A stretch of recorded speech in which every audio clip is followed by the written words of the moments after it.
kidnappers. Fariha was walking to the market when two men dashed out of a dark alleyway and grabbed her. They wore masks and had guns. As she opened her mouth to scream for help, they hit her on the head and she fainted. When Fariha woke up, she was in a dark, abandoned warehouse. Her arms and legs were tied on a chair with strong ropes.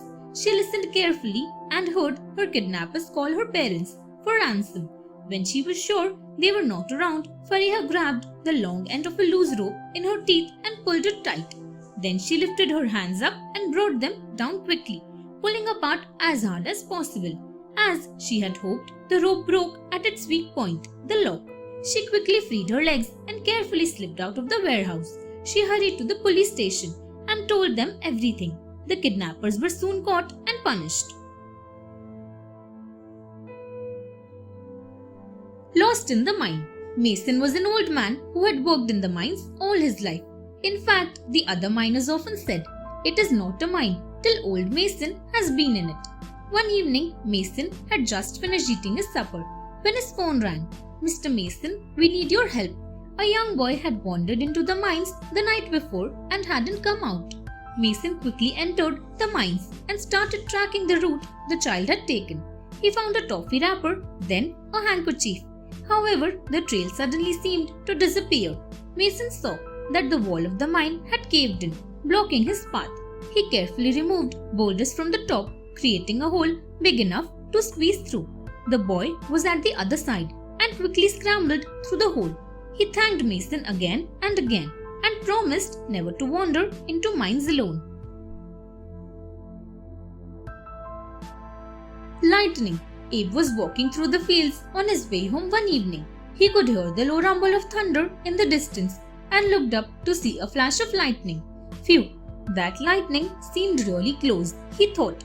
He knew that it would be safest for him to take shelter, but the only shelter was a tall tree about 20 feet to his left.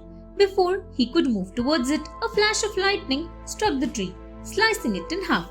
Abe knew that the lightning could strike him at any moment. He could feel his hair stand on end. He immediately crouched down low, balanced on his toes and covered his ears.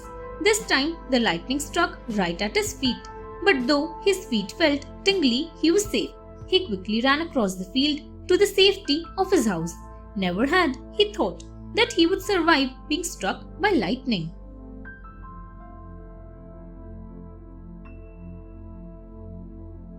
Shipwreck. Roma was in a cruise ship when there was a storm and the ship began to sink. Roma grabbed her backpack and rushed to the deck. However, a huge wave crashed into the ship and capsized the lifeboats. She quickly took out the inflatable rubber dinghy. She saw a man's body bobbing in the water.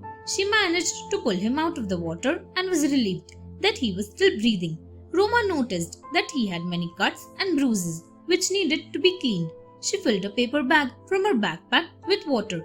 She then lit one of the candles from the emergency pack of the dinghy and placed the paper bag over the flame. Instead of burning, the paper bag transferred all the heat to the water.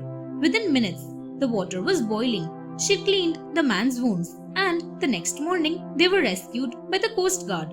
The man was much better and thanked Roma for saving his life. Thanks for watching.